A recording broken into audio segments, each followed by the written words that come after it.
Happy Monday, everybody, and welcome back to your source for fantasy hockey and degenerate gambling breakdowns. It's the Locked On Fantasy Hockey Podcast. We're here for a big waiver wire special episode. We got a couple of big-time bets for this mini one-game board steal, but we're happy to be back for another full week of fantasy breakdowns. Let's get this money, everybody. Thank you for joining us.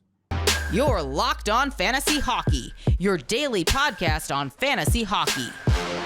Part of the Locked On Podcast Network, your team every day.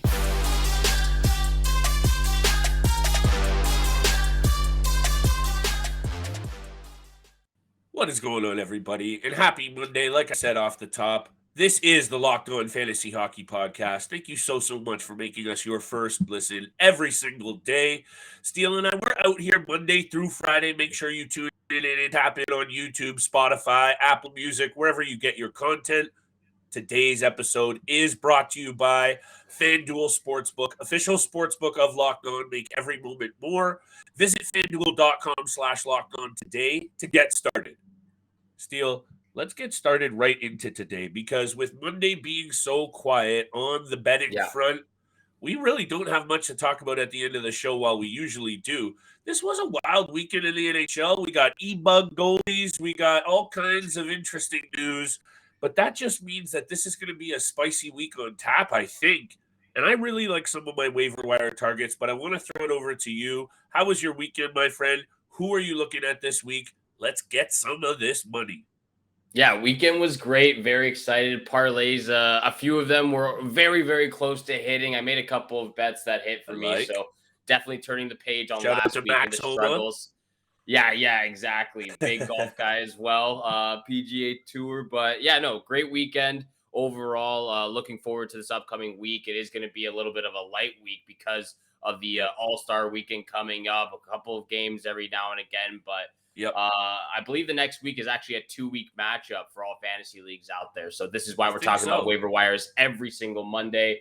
Yeah. My first guy, it's a guy who I've talked about and a guy I'm very fond of. So I got to mention him again, especially about, I see these people out here who are using the Yahoo Fantasy League right now are sleeping on this guy, Logan Couture of the San Jose Sharks. He's still owned under 45%. He is so good out there right now. Yeah. And the fact that he is under 45% owned and rostered on Yahoo Fantasy Leagues is absolutely absurd to me. And it's the exact example of what I was trying to showcase with a guy like JG Pageau. He'll go out and get some points, but it's really those peripheral stats that keep adding up. The great thing about Logan Couture is he's doubling the amount of points of JG Pageau right now. Yeah, he's got a lot more offensive upside for sure. Way more offensive upside, but he still adds the peripheral stats as well. And, like I said, he'll go out and record 4 shots, 2 hits, and a block.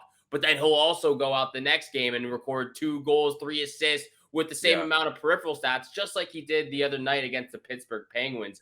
Good game for the Sharks, too. Sharks actually looking like they're pretty good right now. Yeah, they were good. Obviously, the Penguins struggling with Casey DeSmith in the net. So that's a tough loss, not having Tristan Jarry. But again, he's 33, about to turn 34 years old in March. He has 19 goals, 42 points in 51 games on the season. He's an absolute sleeper in deep fantasy leagues and especially keeper leagues as well. He's at a 16 shooting percentage right now. And, it's incredible what he's doing. He's been very consistent too, Steele, over the last, maybe almost his whole career, just always with the production on and off the ice leader for a San Jose Sharks team that obviously doesn't have a lot going on for it. I don't know. I can't help but feel that a bunch of these pieces in San Jose are going to be in play over the next couple of weeks. And when you look at a guy like Logan Couture playing this well, Steele, there's going to be some GMs that are going to come knocking. There's some playoff teams that he would look very good on. Maybe you and I have a couple of trade deadline specials on the way for some fantasy impact. I think that makes a lot of sense. We had the Locked On Sens guys on the show this past week, Steele, and they talked a lot about a number of different pieces, but Ridly Greig has got to be given a look in a lot of deeper formats for sure as a good dynasty ad, as a first round draft pick, but he's playing with Giroux and DeBrincat. There's already some chemistry seen here, and the Ottawa Senators are starting to play good. And if you don't mind, because I have another Ottawa Senator, I'm going to ream off two of my waiver wire targets here very quickly. And I think you can see where I'm going with both, because there's some opportunity here on this banged-up Ottawa team. And Ridly Greig, like I said, DeBrincat, Giroux, both hot. He already has 2 assists into his first, is it 3 games now? I think 3 games now. He's looking comfortable. Had a good season going in the AHL before coming up to the NHL. 23 points in 28 games down in the A. Like I said, a first-round pick. So much to like about the opportunity here, Steele, especially now that the Senators, I know it's 2 games, and I know one of them was Montreal, but they had a big-time win against the Toronto Maple Leafs. Let's see what they can do even over the next couple of weeks here. You mentioned 2 games a week right now for most all these guys. Number 2, Anton Forsberg. With Cam Talbot out, you mentioned it right after Talbot was hurt, and I said I'm going to talk about it a little bit more on Waiver Wire Monday, and here we are. Anton Forsberg, 10-10-2, 3.09 goals against, and a .906 save percentage. 2 shutouts, one just recently against the Montreal Canadiens Saturday night. He has allowed only 3 goals over his last 3 games, Steele, looking pretty good. And even if he wasn't, he's going to be the guy over the next number of weeks. And if he plays well enough, and I wanted your take on this, let's say Talbot's even out for a couple of weeks, right? This season might be a write-off unless they go on a very serious heater. If Anton Forsberg plays well over the next few weeks, and I mean very well, why would you go back to Talbot down the stretch? It's got to be Forsberg, right? Even more reason to go out and take a shot on him. And that's the opportunity that he has to take control of right now, Anton Forsberg. It's all in his hands. The ball's in his court right now. So if he goes out there and can actually play like a true number 1 goaltender for the Ottawa Senators right now, even though they're all banged up, he will continue to get the starting job, and that value and percentage roster-wise will continue to go up as well. I've already put Cam Talbot on the IR. He's on my team. But if that is the case, I'll drop him and go out and get Anton Forsberg if he is available, because if he's going to be playing good and getting the time, then you got to go with the guy who is getting the more starts. But I was also going to talk about Ridly Greig as well. He's also on my list.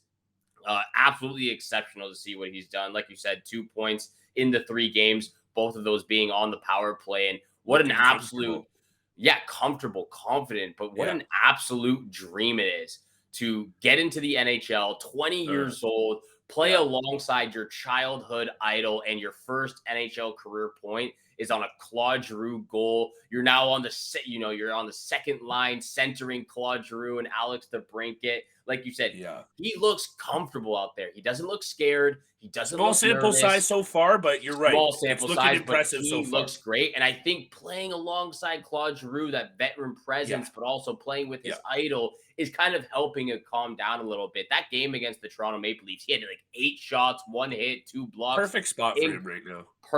Perfect spot for him. Again, playing on the second line with Giroux and Alex DeBrincat. He's getting power play time as well. 20 years old. It's incredible. So great story for Ridly Greig and the Ottawa Senators. Great story. And I honestly think, just even as a streamer right now, good for the rest of the season. But hey, he's a first rounder, Steele.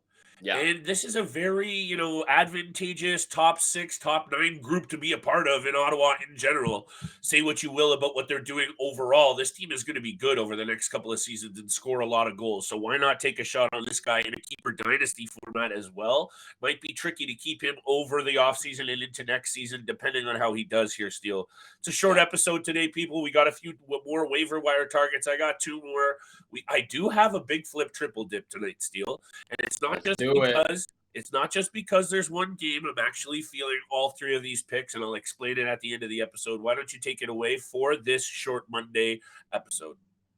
Thank you so much for making the Locked On Fantasy Hockey Podcast your first listen every single day. Don't forget, we are free and available on your favorite podcast platforms. This episode is also brought to you by FanDuel. FanDuel is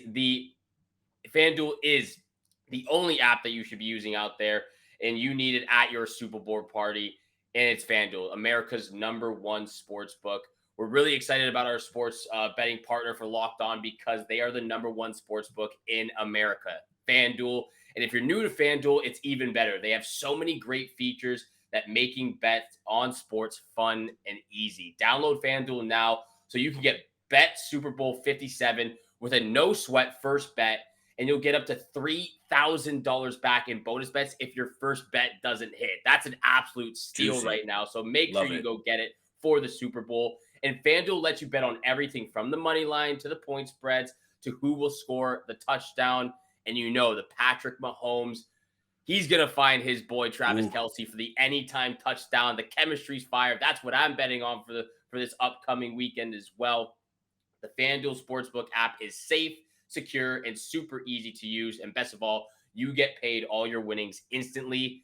And my favorite thing about the FanDuel app is you get to see the popular same game parlays on who's betting on them right now. 2,000 people betting on the same game parlays. I might take a chance on that as well. That is a great feature of the app. So join FanDuel today and at FanDuel.com/lockedon to claim your no sweat first bet on Super Bowl 57. That's FanDuel.com/lockedon. Make every moment more with FanDuel, official sportsbook partner of the NFL. And thank you so much for making the Locked On Fantasy Hockey Podcast your first listen. Flip. We got a couple more waiver wire targets. We're going to get to big time bets at the end of the episode. Who are you looking at for waiver wire targets? Well, first of all, my bad for flipping us on that ad read there. I'll get us at the end of the show, so that's my bad. Shout out to AG1, that's coming up, so that's my bad right there. But I like my first two targets, and you mentioned the two games this week because of the All-Star Game. Next week for those Ottawa Senators that I mentioned, they're playing 4 games, so add them now and benefit from this for the next 2 weeks. Yeah. Very quickly, Steele. And lastly, I'll mention a player that I'm not going to break down too much, but next, I saw a couple of highlights from these Philadelphia Flyers over the last couple of games, and they have been a lot better over the last month. I know you're not a Torts fan, but they have been playing better, a pretty positive schedule overall. But Owen Tippett is a player that, a lot of people gave up on because of how highly he was touted, fell in the draft, and then has not really done too much with his NHL career. But this year, Steele, playing now on a top line with Morgan Frost, a player I know you like, and JVR, they're putting up points. 14 goals for Tippett, 14 assists. He had a beauty over the weekend on Saturday. He has 1 goal and 3 assists over his last 4 games, and the Flyers play 4 games over the next week and a half. So he is going to get a good run out. This former 10th overall pick, Steele, he's got a good shot, and I really like what he's starting to do. Slow development, probably still a disappointment for a 10th overall pick, but don't write the book out on him yet. 23 years old, also a decent keeper dynasty pick down the stretch here. I was going to say that about Owen Tippett as well. I think for next year's fantasy draft, he's one of those guys that you could probably, how this year we were talking about, you could probably take a shot on a guy like Alex Newhook, a guy like Jack Quinn. Maybe start taking a shot on Owen Tippett towards the end of the draft, because maybe that's where he's starting to work up in the fantasy draft value as well. So I'm all here for the Owen Tippett take. I like him a lot, playing alongside Morgan Frost. My next guy is a goalie as well. I'm looking at a goalie. Nice. Sam Montembault of the Montreal Canadiens. We talked about the injuries. I know the goalies and teams are getting a little bit of a break because of the All-Star weekend. Not as many games this week, but Montembault has been great. 8% on ESPN, 25% rostered on Yahoo. Goals against average is a .319, save percentage a .909. His record 10-10-2. But all things considered, that's pretty decent for Sam Montembault and the Montreal Canadiens. Take into account that they don't have a great defensive blue line right there. They don't have a ton of offensive to help win those games as well, because now Cole Caulfield's out of the lineup. So all things considered, I think he's done a pretty stand-up job, and he has been the better goaltender for the Montreal Canadiens. Jake Allen has kind of been very, very hot, cold, hot, very streaky goaltender. And what I really do like about Montembault is the amount of shots that he faces. He faces a ton of shots. Which is weird to say about your goaltender, but it is a lot. It is kind of weird, but just looking at the last couple of games, no matter what, if he's getting the wins or losses, he's facing a ton of shots. 31 saves, 36, 38, 36, 39, 37. Wow. A couple of 25s in there as well, but he faces a ton of shots. So no matter what, win or lose, whether you're in a categorical league, save percentage or goals against, that might be a little bit of a downside to him. But if it's just fantasy points and saves and shutouts and wins, you're racking up those points with a guy like Sam Montembault. Very, very true, my friend. And when it comes to that goaltender situation, and I don't want to sound like a broken record, if you're going to have to fill in with guys, sometimes it's not going to be pretty, and you got to do what you got to do to try and stay afloat, especially Yeah. given this point in the season and point in my calendar here. Fantasy playoffs are right around the corner, Steele. It's not too far away. And if you're within that striking distance of those, you never want to be in those faux playoffs, the for fun you're in there, the consolation. Nobody wants to be a part of that. And getting a goaltender to just keep you afloat could be key. Sam Montembault, definitely a target. Very quickly, Steele, this Auston Matthews injury. We didn't mention it off the top, but this is a tough blow for a Toronto Maple Leafs team. Now Matt Murray goes down. We don't know what's going on there. Sure, Samsonov's been the better guy, but now all of a sudden a really good season for the Toronto Maple Leafs could start to get derailed here. You're going to need home ice advantage in that first round of playoffs if you're going up against the Tampa Bay Lightning, because if I don't know if you've been paying attention, the Tampa Bay Lightning are breaking records right now for 12 straight victories at home and all kinds of business. You do not want to go into Tampa Bay anyway. The Matthews situation is going to open up some opportunity here, Steele, over the next couple of weeks. And immediately you got to take a look at Alex Kerfoot. He hasn't had a good year so far, but he is going to get that second line center fill in while Matthews is hurt. And just by, 7 goals, 16 assists for Kerfoot, we expected more as Leafs fans, I think is safe to say, Steele, this year out of Kerfoot after a good stepping out season last year. Let's see if he can take the reins on some opportunity playing in the top 6 now with some good players. I believe he's going to play with Willie. So let's see what happens here on the second line. Kerfoot, definitely worth a look. Do you have any other players, or should I make up for this AG1 slip? Last player I have to talk about. I do like the fact you're talking about Alex Kerfoot and the Matthews injury, because that is a good point for everyone to know. By the way, very quickly, I found this stat. In 7 seasons with the Leafs, sorry to cut you off, my friend, the Leafers, 31, 17, and 2 without 34 in the lineup. Just a little tidbit for all you bettors out there. All right, so that makes it a little bit more comfortable for me, because I was a little bit nervous for Auston Matthews the next 3 weeks out with this injury. I do want to mention real quick Frank Vetrano and Dylan Dubé. I think those are guys that you can take Dylan a look Dubé, at. 5 to 10% rostered for each of them, and they have been playing great. But the other guy that I'm looking at is actually another Alex. And I mentioned him a little bit ago, Alex Newhook of the Colorado Avalanche. He's been playing a lot better the last 5 games. 3 goals, 4 points in the last 5. He looks more comfortable. He looks more confident, putting shots on net, driving to the areas for those rebinds, and getting a little bit more dirty than he's used to. Playing a little bit more as well. And, these are the times right now when you need to jump on these young players who are getting a little bit hot. We know that he's going to go in and out of cold and hot stretches, but he's 22 years old. There's clearly a lot more to work on for his game. He's been better in the faceoff circle, but overall he needs to work on that. But when he starts to catch a little bit of heat, that's the time you have to snatch him up off the waiver wire target, and then again release him when he starts to freeze up a little bit. You got to pick these moments. And right now he's playing a lot better. Might be a little tough because teams only have 1 or 2 games this week because of the All-Star weekend. But again, for next weekend, make sure you're picking up a guy like Alex Newhook. I talked a lot about that player in the offseason, and he was disappointing to start the year, and he has been a lot better, Steele. So I think he really knocked it out of the park with that, and it's his confidence because he's got the skill. So let's see what he can do down the stretch with a Colorado Avalanche team that's starting to get healthy and healthier. So let's see what happens for that team as well.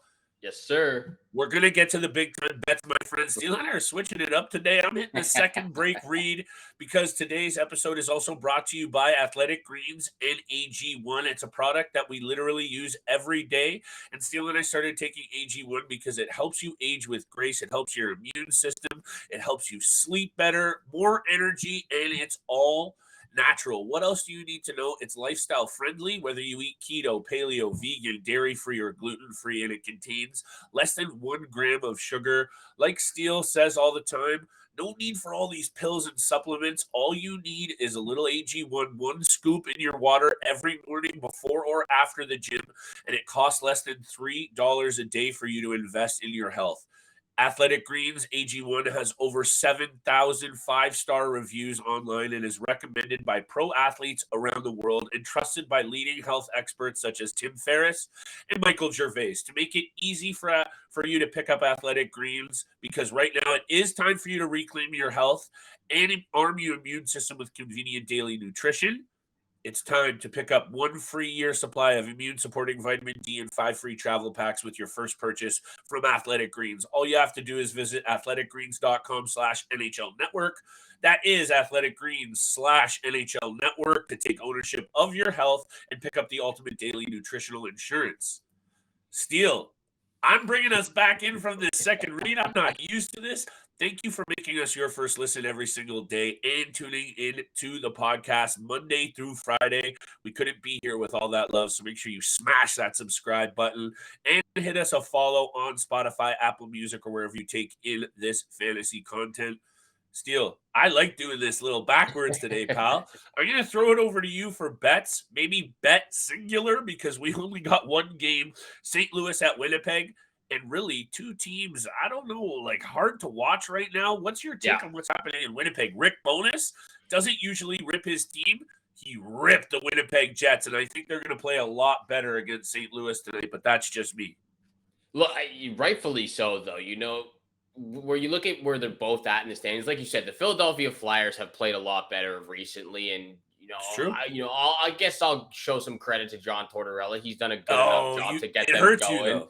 It hurts me. It pains me to say that. Nonetheless, I think it is a tough matchup for the Winnipeg Jets to go up against the Flyers. They're a very gritty, physical team. The Winnipeg Jets can be so, but they're more skillful than the Philadelphia Flyers. So that might have played a part into it. But I'm gonna take. I have 3 bets, and these are just the ones that I'm very comfortable with. That I think couple of triple dips. Let's go, Steele. Triple dips. I'm going to start off with the Jets on the money line, -205 against the Blues. I think that's the easy one right there. Look, Jordan Binnington did his little tantrum the other day against the Colorado Avalanche. He's getting in other players' faces. I don't know about him. Whether it's Binnington or Greigs in the net, the Winnipeg Jets are clearly just the better team. So I'm going to take them on the money line. Just keep it a little bit safe. Second bet, Brayden Schenn anytime point. He has 4 points in his last 5 games. I don't know whether it's going to be a goal or an assist on the power play. I'm not sure. That's why I'm going anytime point. Brayden Schenn, he's been a lot better the last 5 games. And Pierre-Luc Dubois, anytime goal. He has 2 goals in his last 3 games. He's a difference maker this year for the Winnipeg Jets. He is an absolute star in this league. And the amount of times that I've seen him this year dominate games purely just by himself, setting up his teammates or just doing the dirty work in front of the net to get the rebounds where a lot of the goals come from. Dubois anytime goal would be my lock of the night. Those are my 3 picks. When I watched that post-game press conference from Rick Bowness, he doesn't usually talk like that, and he was animated on the bench. He pulls Hellebuck. Hellebuck's got to be better. This team isn't scoring goals as well. Everything's now starting to fall apart a little bit. I know there's time, but for this team that I talked up pretty good, Steele, for a couple of weeks, Cole Perfetti not doing as much. Some of these guys need to really pick their game up, and I think that's going to start with, you mentioned a difference maker this year. Another one, Kyle Connor. Anytime goal. Kyle Connor needs to answer the bell here if he wants to be one of those guys with more respect on his name. Like we keep talking about underrated players. You don't want to be underrated and step up when your team really needs you and when they're struggling, and that's right now for the Winnipeg Jets. That's my first bet, Steele. My second bet, because of that struggling and because of them needing a good bounce back performance defensively, especially from Hellebuck, I like the under here. It might be at 6.5. I might even get a little tease in here, lower my odd and raise it up to 7.5. I really do see this being a 4-2, maybe even 4-3 kind of thing. That's why I like it at 7.5. And my lock of the night, you mentioned it. It's one of your picks. It's got to be the Jets on the money line. They're the much better team, in my opinion. They're at home again. Winnipeg fans don't have a long patience here for a team that's underperforming badly right now, Steele. Maybe that's a bad angle for us to ride with it at -205. I disagree. I say Winnipeg on the money line. This might be a nice little same game parlay for all you bettors out there. Sprinkle a 10 or 20 and hit a couple of Steele and I's picks and thank us later. Same game parlays on FanDuel, baby. That's where the money is made. That's it. And Shouts thank to you so much. FanDuel. Shout outs to FanDuel. Thank you so much for making the Locked On Fantasy Hockey Podcast your first listen every single day. Like Flip said, we're available Monday through Friday, 7 o'clock in the morning Eastern time. It's a little bit of a light week, not a ton of games this week, so we're going to come hot with the content. Couple of trade, maybe some potential fantasy trades to look out there, what you can acquire these guys for. Thank you again for making the Locked On Fantasy Hockey Podcast your first listen and tuning in for today's episode. Have a great day. Good luck with all your bets out there, and we shall see you back here again tomorrow. Peace.